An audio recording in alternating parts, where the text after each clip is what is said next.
Hello everybody, this is Stephen Howson, this is Full Time Devils, this is the Stoke City versus Manchester United Premier League preview, and today I am joined by a couple of old faces and one that you must be getting tired of by now. So Ben's joined us, Sadikshya's joined us, who's been missing for about, 2 years, so welcome back, and Scott is joining us as well. You might have remembered Scott from the Europa League final. He's a Red from Urmston, living out there in Stockholm, so welcome to everyone, and Ben. Thank you, mate. Cheers. Don't say people getting sick of me. It made me not want to come on anymore. I'm sure it will. How's everyone doing? Good. Yeah, really well. Good. All right, beautiful. Right, so Manchester United play Stoke at the Bet365 Stadium this weekend. We are 3-4-3. Are we going to make it 4-4? The first thing we're going to talk about today then is the squad. We have got 7 games this month, and those games are Stoke, Basel, Everton, Burton, Southampton, CSKA, Moscow away, and Crystal Palace at home. That's a lot of games. 22 days, 7 matches. Are we going to start to see the squad use? Scott, I'm going to come to you first. What do you reckon? Are we going to start to see Jose Mourinho using the squad? Because so far he's been a little bit consistent with that team, hasn't he? I think he has to. The reason why that is because every one of those games is physical.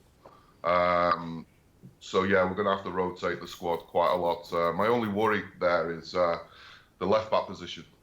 How long Blind can play for when Shaw coming back. But yeah, I think we'll definitely start seeing. I think Herrera, he will start playing within the next 2 games. But yeah, of course he's going to have to use his squad. Absolutely.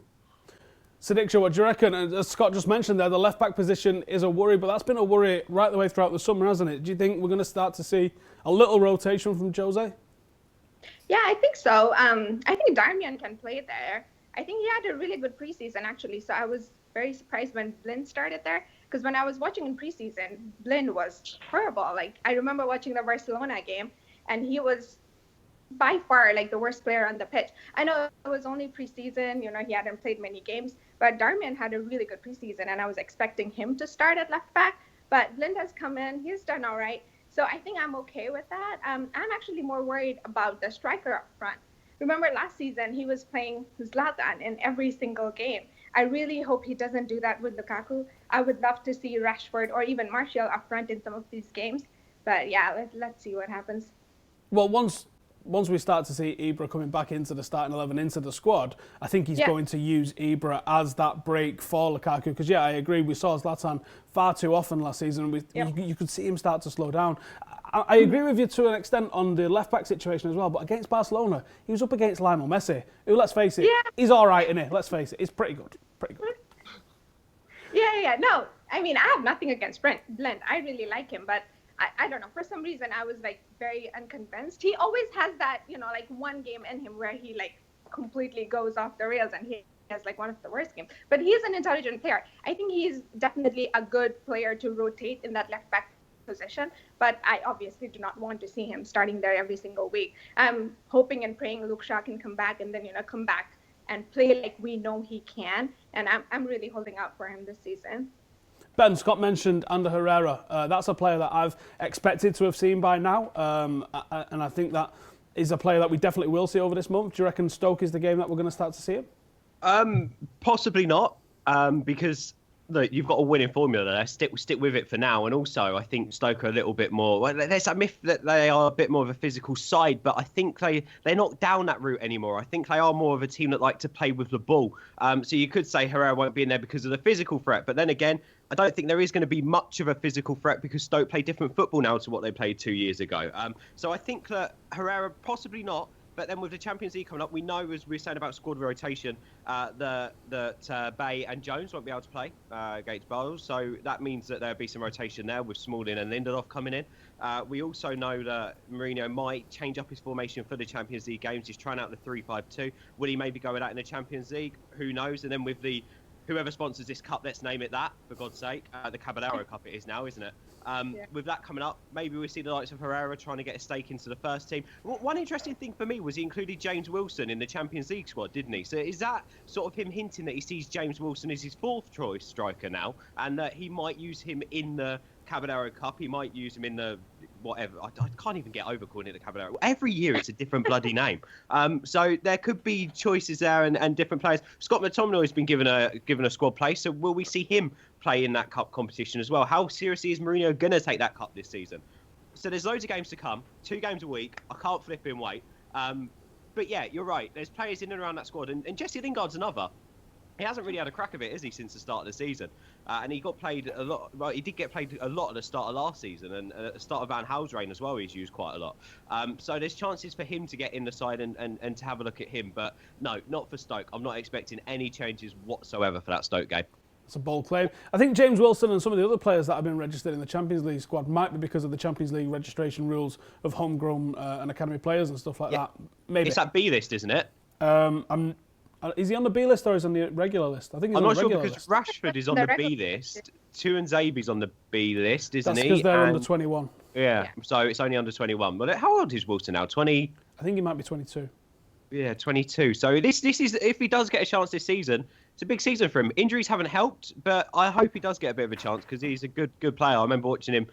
Oh, him and Michael Keane. Not Michael Keane. Will Keane was another one who I was gutted didn't really get that chance because of injury. And hopefully James Wilson doesn't go down the same sort of track. Darren Fletcher. Oh, go on, Scott. Go on, mate. Sorry, mate. Apparently Wilson's looked very sharp. From what I've heard, he's come back, got a bit of desire about him. I just wanted to go back to the left back. What about Demi Mitchell? How's he looking?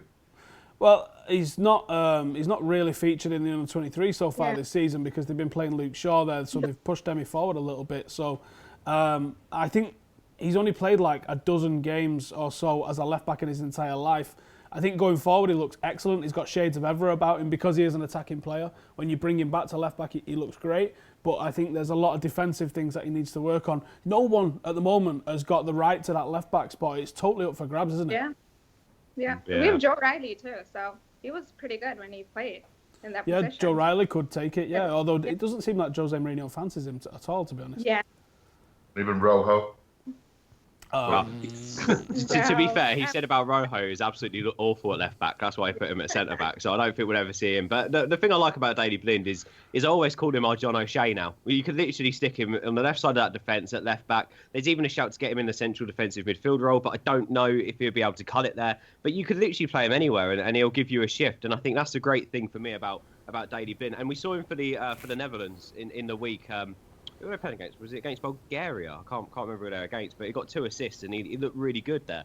So fingers crossed with games and with form, he can sort of try and stake a claim there and make it not easy for Luke Shaw to come back, which can just add to the competitive nature in the squad for places. So fingers crossed he can stick a few on Lukaku's head on a Saturday. Yeah, I mean Blint's an outstanding centre back. He's outstanding centre back. But him and Smalling made an absolute brilliant partnership. Conceded next to nothing in terms of goals. Right then, so Darren Fletcher returns. I was going to say to Old Trafford then, but it's at the Bet365. So he's facing up against Manchester United for another team. He's in the Stoke side now. What's your feelings about Darren Fletcher facing up against us and his Manchester United career as a whole? Sadikshya, I'm going to come to you first. I really like him and I have so much respect for him. I don't like him as much as Statman Dave does, but I do really like him. He's one of those players. I was thinking about this the other day and I was trying to come up with one specific memory of him that stands out. And I had a hard time picking one because, he's not one of those players who'll score you outstanding goals or, give amazing passes.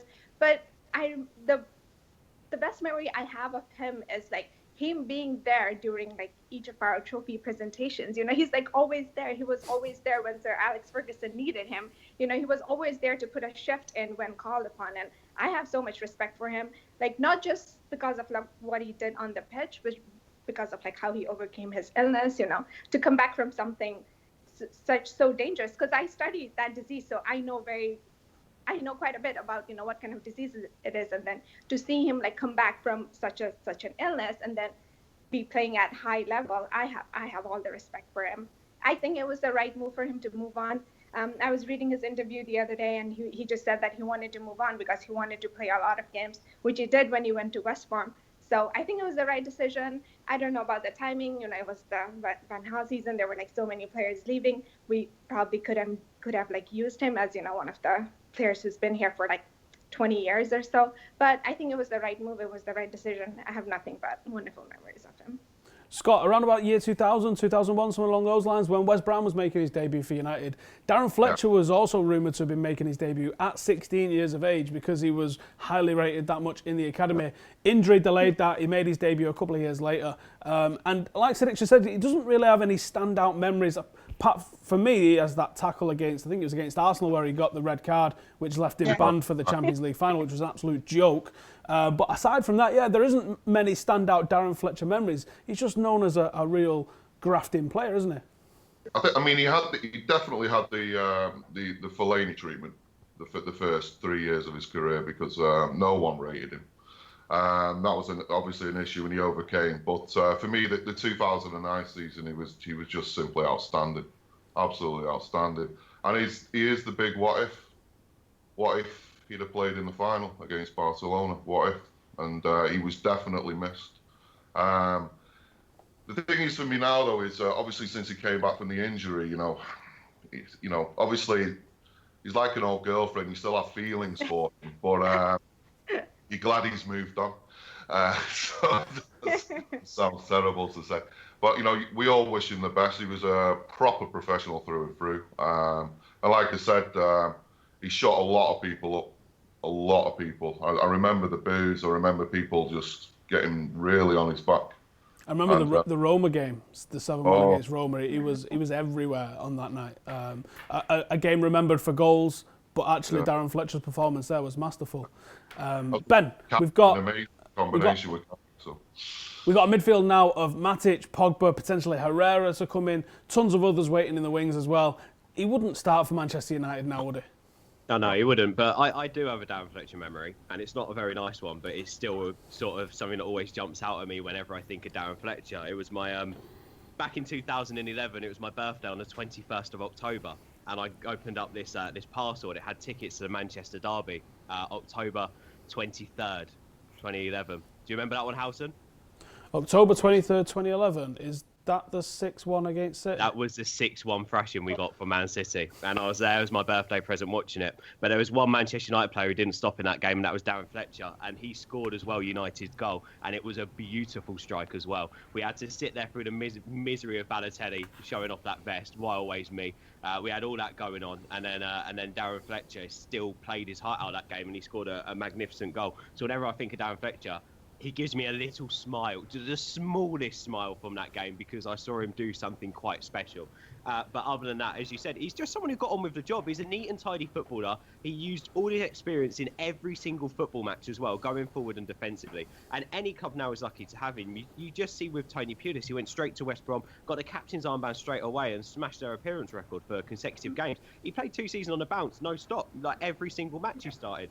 And Stoke are very, very lucky to have him now. He wanted to move closer to home, so he's gone to Stoke. And to be fair to him, he's done all right so far. And I love Dan Fletcher. Any time anyone mentions his name, he's just solid. And you're right, him and Carrick in that Roma game, Carrick got the few goals, didn't he? But Fletcher put on that masterclass in the middle of the park and gave Carrick a bit of freedom to go forward. Don't often hear that, do you? So yeah, he's a great player. You're right. He wouldn't get in the United team now. It was probably the right time. He had all these problems and he wanted to get some stability in his life. And at the end of the day, at a massive club like Manchester United, when you're in and out of a team on a Saturday and on a midweek, you're not going to get that stability. And as mentioned, that illness he got, my partner suffers with something very, very similar, and she struggled with it. Incredible. It's a horrible disease to have, and she suffers. When she suffers, she's really bad. But as soon as she got stability back in her life, and she got happiness back in her life, it's one of those, your body starts reacting to it, and you do get on a path where you can sort of be quite stable. So I think that's why Fletcher now is reaping the benefits of that stability, and luckily he stays, and I hope he stays in good health, and I hope he stays playing in the Premier League for another few years yet, because he is a class act. He's a brilliant midfielder. Right then, yeah, I agree. I don't think many Reds harbour any sort of resentment to Darren Fletcher, and we wish him well with his career, just not this weekend. We've got some comments from you guys watching. So, A Bloke has said, if you had to headbutt a player or a manager in a Premier League, who would it be and why? Would you run round all of you real quick? Ben, who would you headbutt, player or manager? Jurgen Klopp. He does my head in. Scott, who would you headbutt? Henderson. Beautiful. Go sit on the fence. Scott, who are you going to headbutt? Go sit on the fence. Oh my goodness, it's a toss-up between Klopp and Pep. Klopp or Pep, I like it. To be fair, Klopp's head looks like it would hurt more if you headbutt it. So play it safe and go with Klopp. A bit more cushion there. With them teeth. I don't know. I'm struggling here. Pep's a tap in, innit? I'm going with Pep. All right. Yeah. Ridwan says, James Wilson is too good for the reserves, but injury stops him. That's it. You've got to build your fitness and your match sharpness back up. Teo says, Stoke is going to be our toughest game so far. Do you think? You guys agree with that? I'm not sure. I think they've got a nice little defence there, but they've got more centre-backs than they have a decent right-back and left-back. Like, they could play a back four of centre-backs and they look quite strong, but we know what it's like when you play centre-backs out of position on the right-hand side and the left, like Chris Smalling when he played right-back for a bit. It didn't really work out, did it? So I think the problem with Stoke is they haven't got that talent in the wide areas, and we have. So, in terms of defensively, the one player we've got to look out for, of course, is Hesse. But we're going to come to that in a minute. But relax. Oh, okay. And we got Jacko saying Fletcher did bits as well. Yeah, Fletcher, a great pro. We're going to go to a quick 30-second ad break for some of you. Did you see it? Maybe you did. Maybe you didn't. All right, we're going to crack on with the starting 11. So, who wants to go first with the starting 11? Probably going to be very similar for all of Yeah, I do think it is going to be very similar. All right, then Ben, you stuck your hand up, so we'll go with you. Give us your starting 11 for the Stoke game this week. I've got 10 points so far, by the way. So, John Shed, I'm coming for you. If I get a full here, I'll be at the top of the leaderboard. So, I'll play it safe. I'll go with David De Gea in goal, I think. Ballsy. It's a ballsy claim. Yeah, we're going with David De Gea in goal. Right, again, I don't think we're going to change it up at all. Mainly because why would he rest Jones and Bay now, when we know that they're not going to play midweek? So, and there's no injuries coming out of the international break as well, from what I've seen. No worries about match sharpness then? I'm a bit worried about Phil Jones. I've got to say, because of his injury record, I'm a little bit worried about Phil Jones. He played so many games and he looked knackered in England's last one. But I just think he's going to get the midweek break. So look, we can't disrupt that partnership in the league. We're doing so well at the back at the moment. So Valencia, Bay, Jones, and Blind across the back line. Again, I'll stick with the formation you love, Howson. 4-2-3-1. Nearly got that wrong, didn't I? Matic and Pogba, and then we'll go Mkhitaryan, Mata, Martial. I'm going to go Martial this time, and I'll go Lukaku up top. Martial, because he needs to run a games. That's what he needs. He needs to run a games. He did. Look, we can't say he done badly. Started the last game. Didn't do exquisitely well. Didn't do badly either. He just needs some consistency. He needs to get in the side. He needs to get playing, and he needs to mentally know that he is a big part of the club and of the team, and he needs to know that he has got a chance to start each week. And I think by Mourinho taking him straight out after one start, it might play on his mind a little bit. So I'm going to go with Martial to start over Rashford. I think Martial has done what Rashford done in the two prayer games, which is that he's coming up against a team that doesn't want to play, that's making it tight, that's really constricting you. And then when the other guy comes off the bench, they're now fresh and they're running a weakened defence, a tired defence. And as a consequence, they're finding the gaps and they're opening them up. Sadikshya, do you want to give us... Sorry, Howson, just quickly, what you said about freshness as well. Martial didn't play, did he, in the midweek? So I think that with Rashford, he did. He put in a shift. He put in a shift in the second half of the Malta game as well. So with Martial, we've got someone there who's just raring to go. So it wasn't freshness, I said. It was sharpness. It was sharpness. If you bring in a whole new defence against Basel, then I worry about match sharpness. But anyway, Sadikshya, give us your starting 11 for the Stoke game. It is very similar, except I did put Rashford in. It's a toss-up between Rashford and Martial for me, and I do not feel strongly one way or the other. I picked Rashford mainly because he scored like 2 goals in his last 3 games. So, I want him to carry on that form. But I could also make an argument like Ben did about Martial. I would really like to see him, getting goals, playing a lot of minutes. But it's a nice problem to have, picking between Martial and Rashford. I'm okay either way. So my team is exactly the same. De Gea, Blind, Jones, Bay, Valencia, Matic, Pogba, Rashford, Miki, Mata, and Lukaku up top. Fair enough. Scott, any thoughts on that as a starting 11, or are you going to go exactly the same kind of thing? Pretty much. Romero in goal. I just disagree with Ben on about the rest. I think at this stage of the season, you need to be playing. It is about sharpness. It's not about resting. We shouldn't need resting after so many so little games, if you know what I mean. I think during that Christmas period is when you need to start resting and taking players out. But right now they need to play. It's the same formation as everybody else. The only difference is I've chosen the right of Mkhitaryan and Martial. And the reason for that is I just think Stoke's team is, you just look at them, they're all very slow, very big, very tough, very strong. We just need a bit of speed and guile. And I think if we break them down, go 1-0 up, then it's going to be floodgates. But they will park the bus until we score. So every single one of you has picked 4-2-3-1. Is that because that's what you believe is the correct formation for us, or is that because that's what you believe Jose is going to pick? I think he has to. I think with the talent that we have going forward, he has to. Like I said, Matic is a difference now because of his positioning in central defence. It's like I said, it's like having 5 at the back constantly. The guy has made us so stable now. And Pogba is free, and he can join, like I said, Mkhitaryan. Mkhitaryan is buzzing this year, so it's... Mkhitaryan does look excellent, but I disagree that Pogba's free. If you look at the positioning and the average touches that Pogba had against... who was the first home game? West Ham. He was on the same level and the same line and the same sort of area that Matic was having touches. Yeah. He was still delayed. That's what I don't like him being in that number 6 spot. Sadikshya? I like a 3-man midfield. I think Pogba plays much better in a 3-man midfield, like on the left-hand side. So if it was up to me, I would pick Matic, Herrera, and Pogba. But I feel like Jose might do that in some of the big games. I think he definitely will do it against like the top 6 teams. So I'm okay with like what we're doing right now because, here we have like 1 extra attacking player. So, for like teams that park the bus, like all these teams have done so far, and I'm pretty sure Stoke will do again this weekend. I'm okay with this formation. I see some people's points when you say 4-2-3-1 gives you the extra attacking player.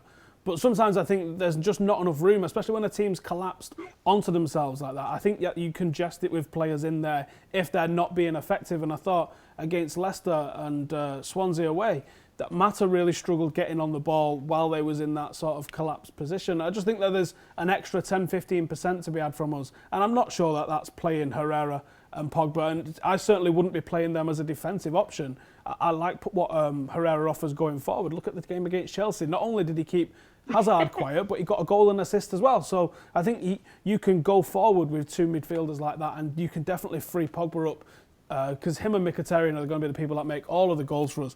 Any thoughts then on Stoke? Because they're playing 3-4-3 at the moment. No consideration to what they're doing or anything like that, Scott? Well, I mean, for me, Stoke are like basically just like West Brom these days. I'm not underestimating Stoke, believe me, but I just think we're miles apart in every department. I honestly think we'll be far too strong for them. Like you say, we're looking at Darren Fletcher as being one of their main players. He wouldn't get a sniff for us. I mean, if you look at all their team, it's there's only Shaqiri who I fear, and I don't know if he's actually going to be playing. But no, I mean, looking at Stoke, I just think they're going to be, mid-table team. They will get some surprising results against some of the top teams. It could be a banana skin, but I honestly believe that we're going to win this game quite easily. Last year we couldn't beat them. 1 all at home, 1 all away. Sadikshya, what's going to be different this time around? Yeah, that's what I worry about. I think we haven't won over there in the last 4 trips or something like that. So that is my biggest worry. There have been too many one-all draws, and we saw what they did against Arsenal. I mean, it was Arsenal, but they still beat them. So I'm more worried about what we are gonna do versus what they're gonna do, because I think we can beat them, but it just depends on when we get the first goal. And I feel like if we get the first goal early, we should be okay. I think that early first goal has been the key to every single victory so far this season. Yeah. Ben, new signing, Jesse Rodriguez. Think he's going to cause us any trouble? Yeah, but then just quickly on that, Stephen, we've had to battle a couple of games out where we've got to midway through the half and we've not scored yet, and we've had plenty of chances on goal. So it's also about being patient as well, especially against the Stoke side, as I said, who have a lot of centre backs. They're going to be playing 3 centre backs across that obviously 3 centre backs there, and then there's Lukaku up top on his own. So we've got to be patient in some aspects of this game as well. And also, I just want to quickly dispel the myth that Stoke are a big side. I don't think they are anymore. They've got Darren Fletcher and Stoke Alona.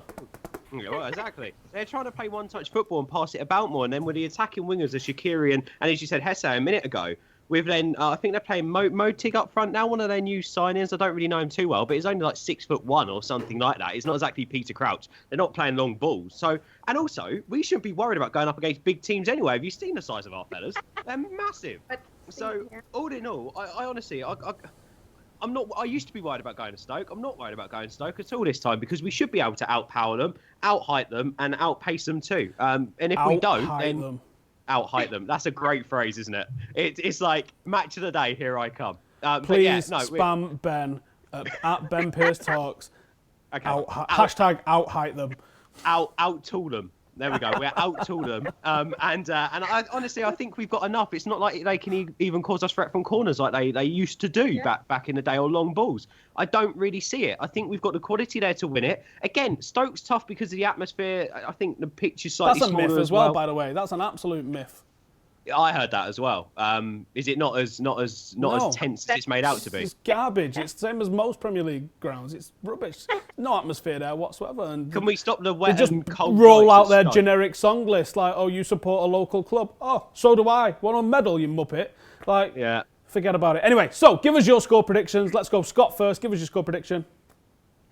Well, obviously last year my predictions were pretty terrible. Like I said, it was like a pair of Crocs. You know, no matter how confident I was, I looked a prat. But I think 4-0. I think 4-0. I think it'll be 4-0 away from Stoke.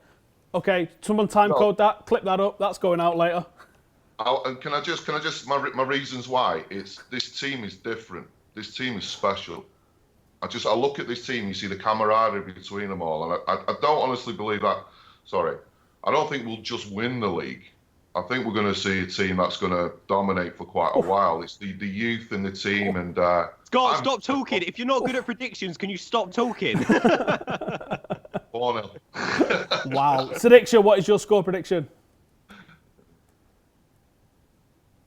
Have we lost audio? Sadikshya, score prediction?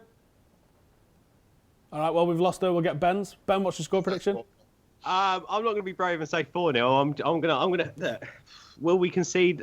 Maybe. I'm going to go 3-1. I do think we'll score a few goals in this game. If we don't, then I'll be very, very shocked. But I think we've definitely got enough to get a few, and we've definitely got enough to beat them, without a doubt, and keep them out.